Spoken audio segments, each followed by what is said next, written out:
Hey there, grammar students. Chelsea here with Let's Talk. Today, let's break down subordinating conjunctions of time and place. So let's start with conjunctions. A conjunction is a word that connects two ideas.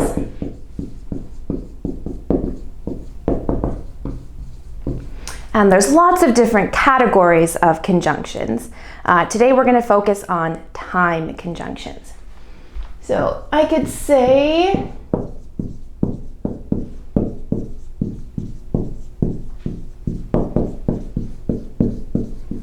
you should open your presents before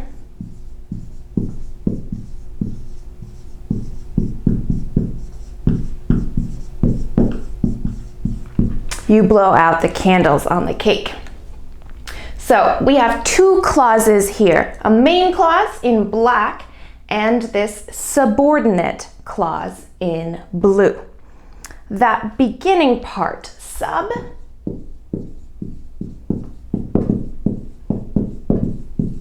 this prefix sub means under.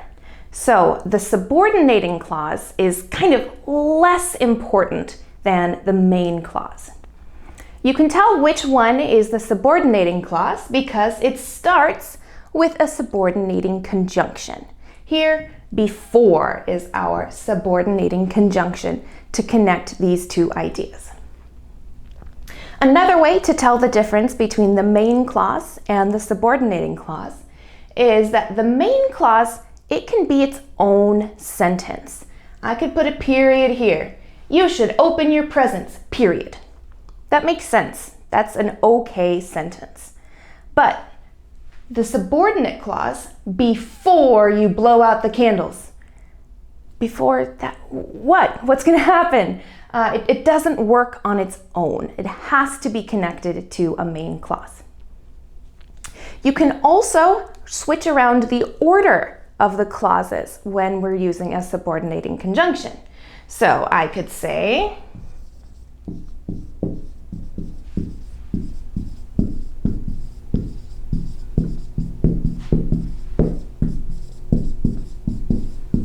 before you blow out the candles, you should open your presents.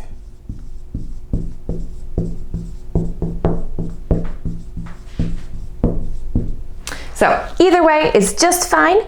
If the subordinate clause goes at the beginning of the sentence, we need a comma in the middle. But when it's at the end of the sentence, we don't need a comma, nothing in the middle. So now that we know what subordinate clauses are, let's look at some different conjunctions.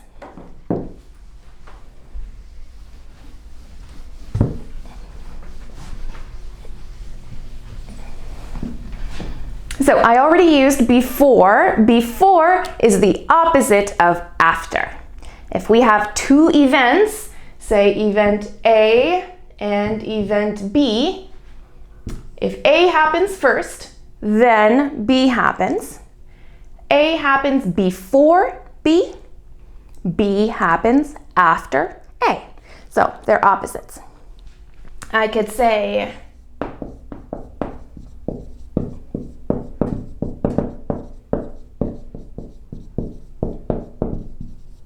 after we finish decorating, we'll go to the parade.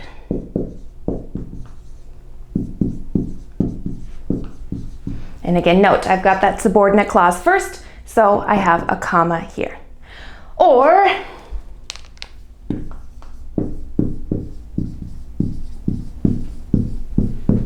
before we go to the parade, we'll finish decorating.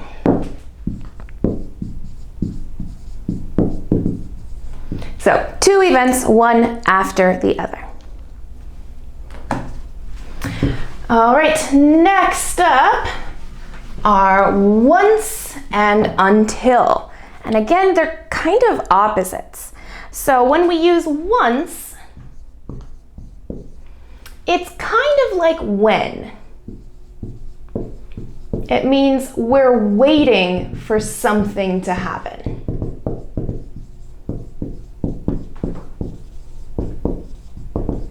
Then our thing can happen.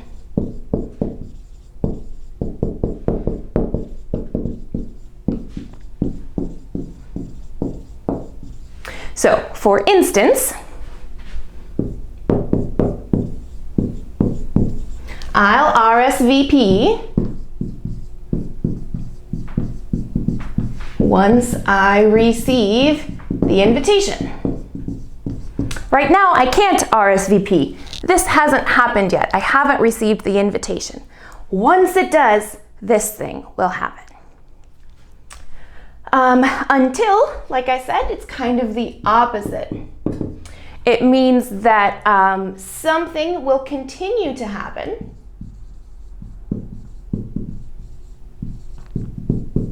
or something will stop happening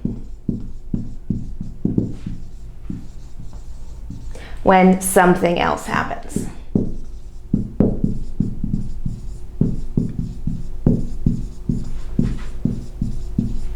So, for instance, I'll feel nervous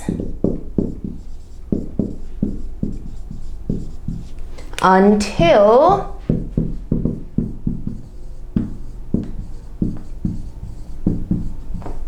the graduation ceremony finishes.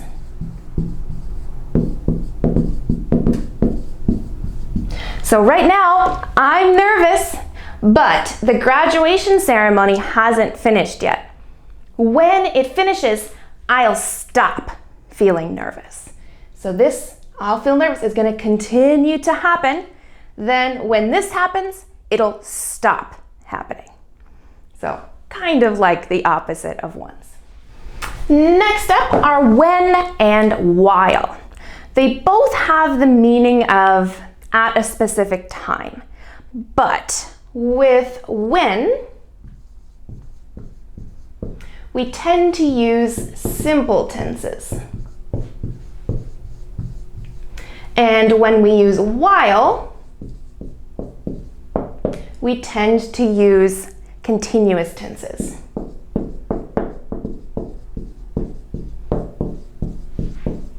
So let me give you an example.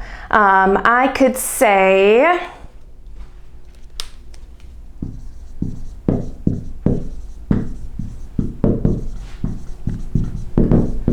when he got married, he was so nervous.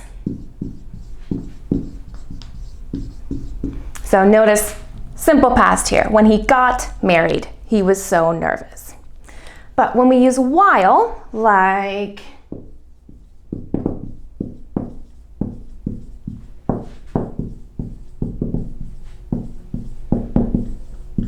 while she was blowing out her candles, I took a picture.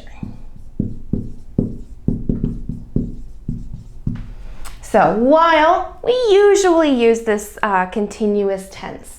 So this whole period of time, she's blowing out her candle, I took a picture one time, somewhere in the middle of that time period. Now, I could use continuous tenses for both. If I said, while she was blowing out her candles, I was taking pictures.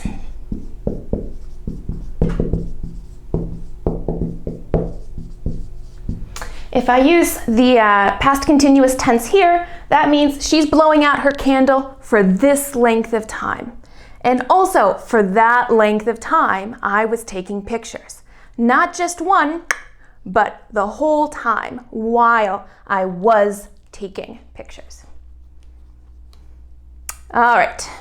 Now, I've got to point out something weird here about our subordinate clauses of time. If we go back to our until sentence,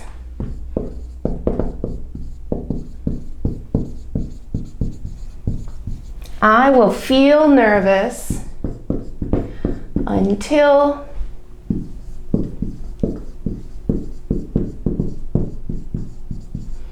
the graduation ceremony finishes. Now, this is in the future. Both these events are in the future. I will feel nervous. And then when the graduation ceremony finishes, I'll stop feeling nervous. So they're both in the future, but take a look at our tenses. I will feel, future simple, until the graduation ceremony finishes. Present simple, not will finish, not is going to finish, but finishes. When we use one of these subordinating conjunctions of time, we can't use future tense in the time clause. So I have to say until the graduation ceremony finishes, not until the graduation ceremony will finish. And that's true if it's at the beginning or at the end. I could say until the graduation ceremony finishes, I will feel nervous. So our main clause will tell us the time. So we know that this is also in the future, but we can't use the future simple tense. All right, last one. We also have subordinating conjunctions of place that tell us where something happens. So we can use where to talk about something's going to happen at a place, or wherever means at any place in the whole world, wherever. So I could say I want to go back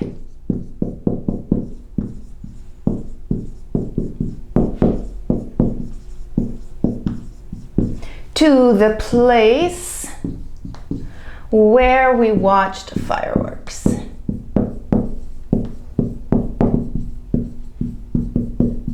So this location I want to go back to. Or with wherever,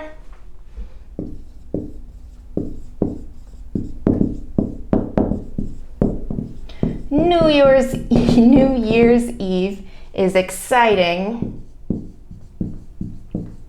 wherever you spend it. So at any place, at every place, New Year's Eve is exciting.